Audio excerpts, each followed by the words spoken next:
Hello and welcome to my channel.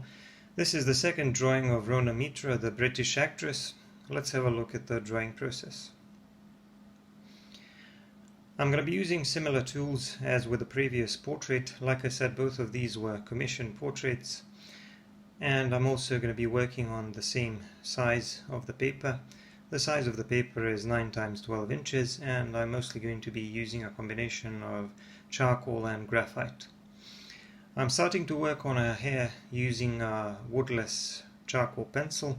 This is a medium charcoal pencil, and I'm using the same approach as with the previous portrait. So I'm laying down a tapered stroke to draw the basic texture of her hair, and I also put some vine charcoal on top of that to make the blending a little bit easier and smoother.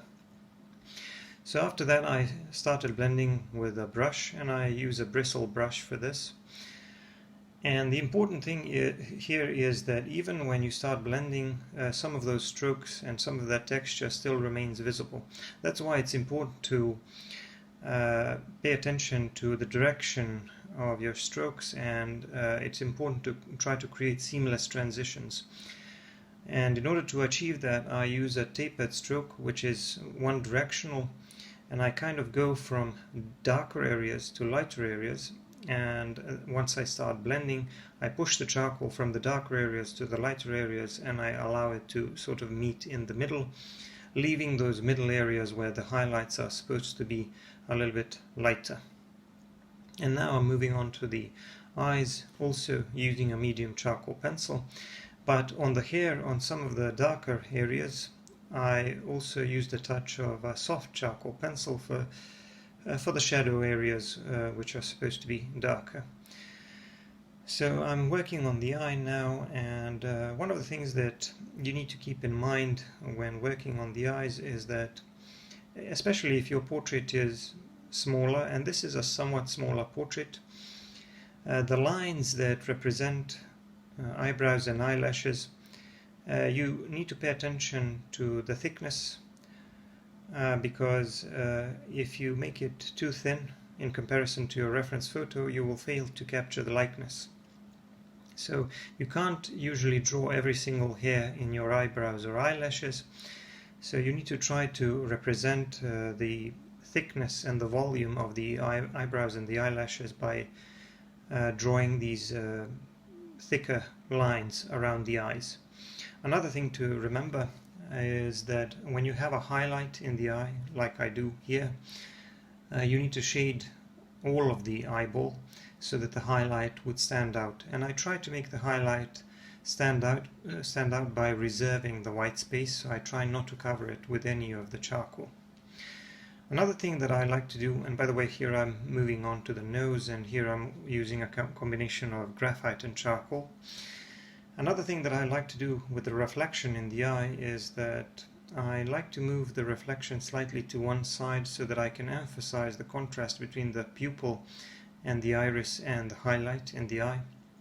But here I didn't really feel the need to do that, because even though the highlight is in the middle, the reflection is in the middle, we can still see some of the pupil, and we can still see some of that contrast. So I didn't really feel the need to move the highlight to one side, and I didn't want to tamper with the light source and the direction from which the light is coming.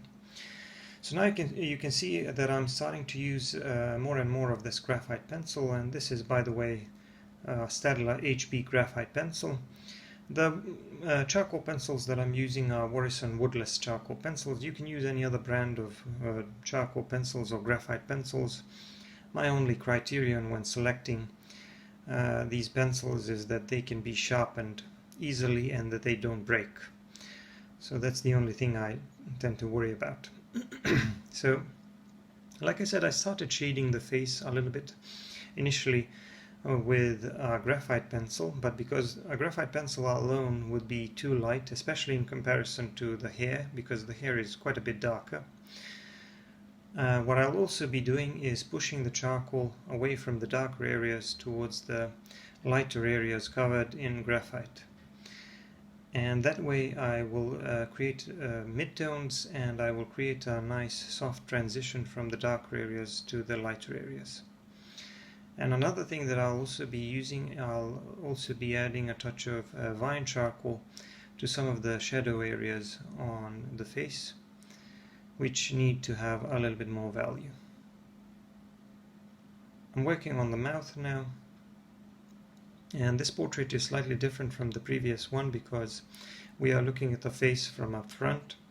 In the previous one she was slightly turning to the side, so it was a 3/4 portrait, and both of them have their advantages and disadvantages.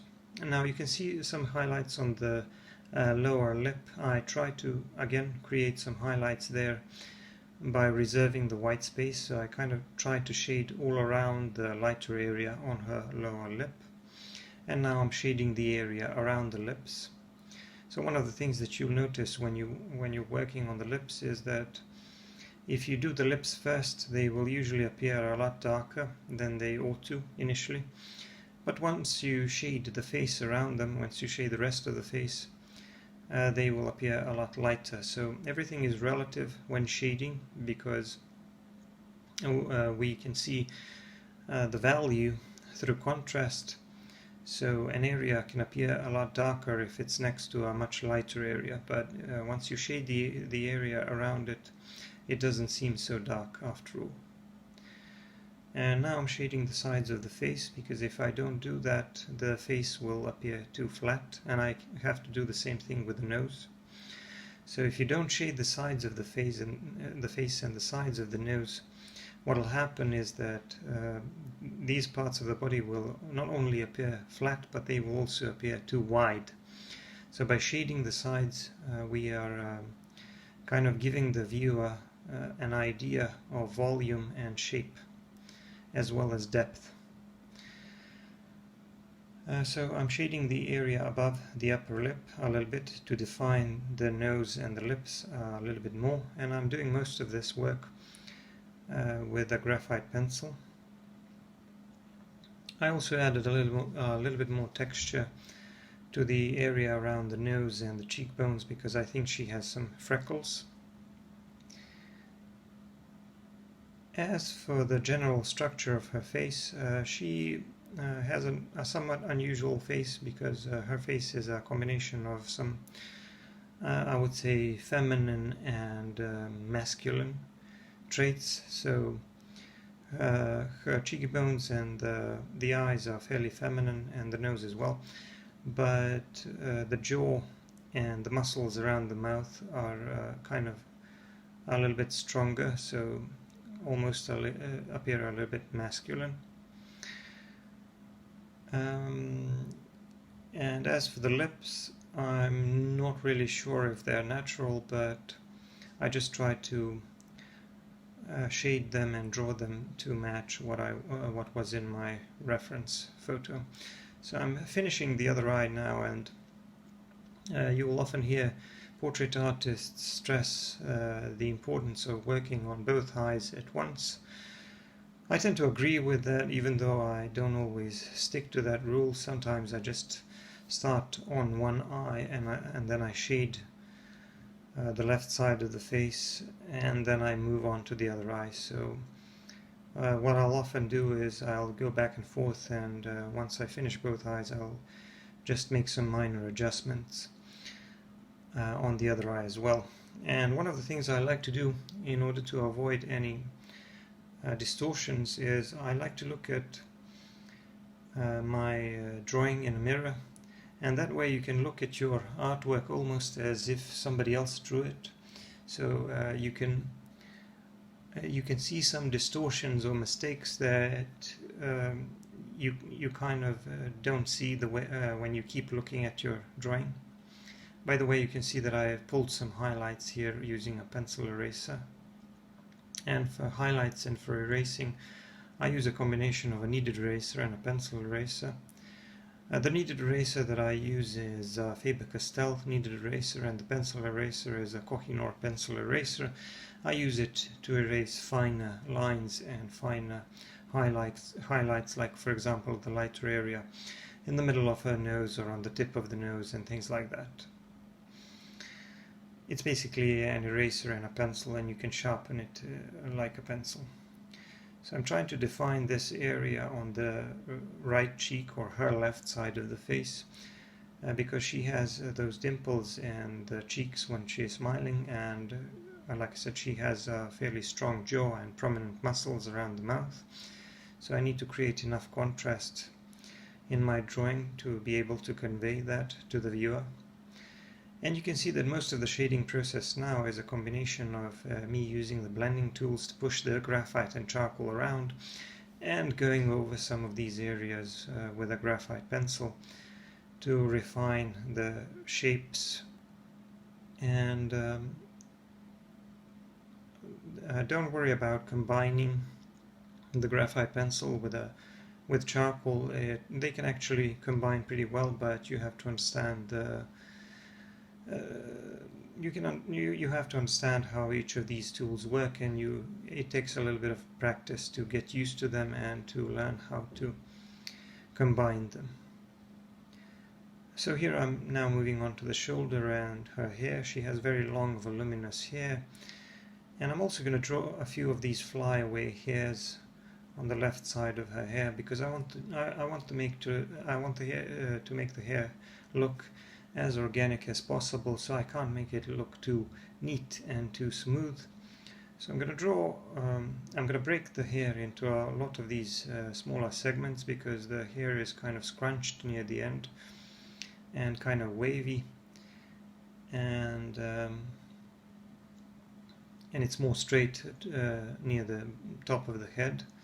She has a sort of a middle parting, and the hair is a little bit darker around the parting, and then has some highlights in the middle.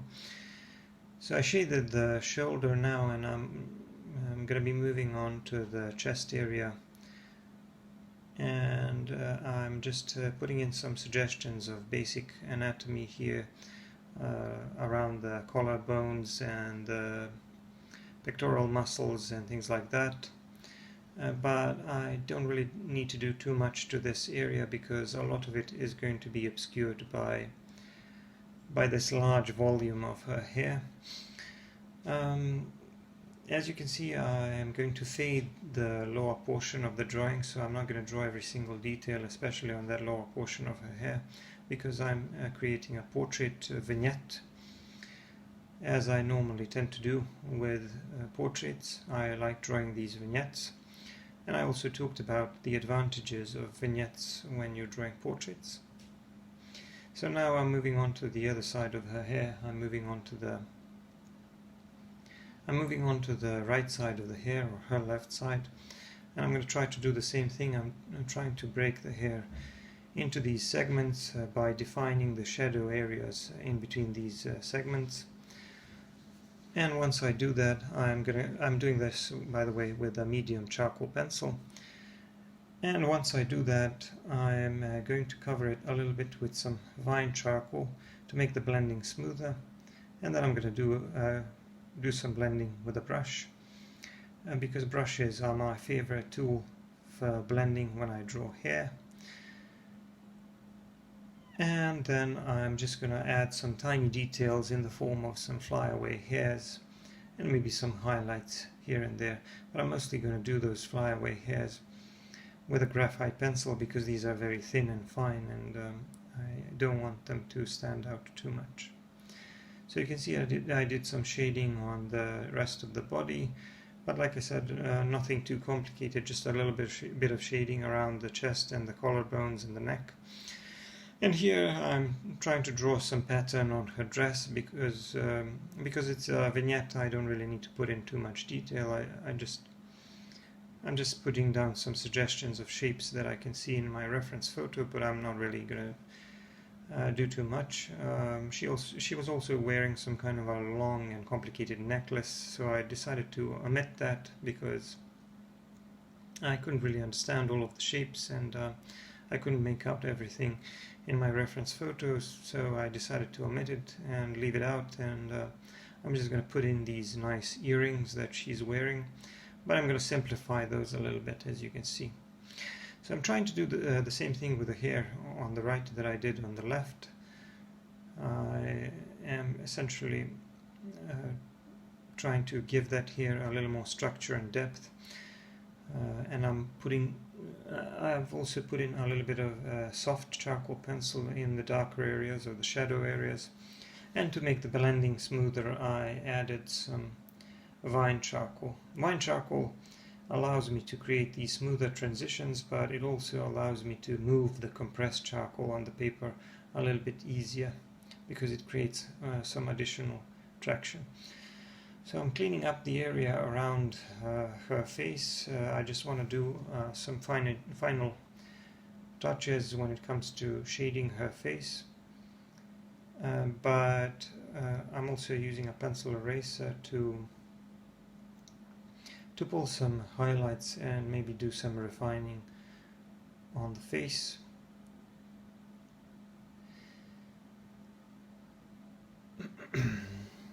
But the drawing is almost done. I just want to add a little bit more value to the corner of the mouth and around the sides of the mouth.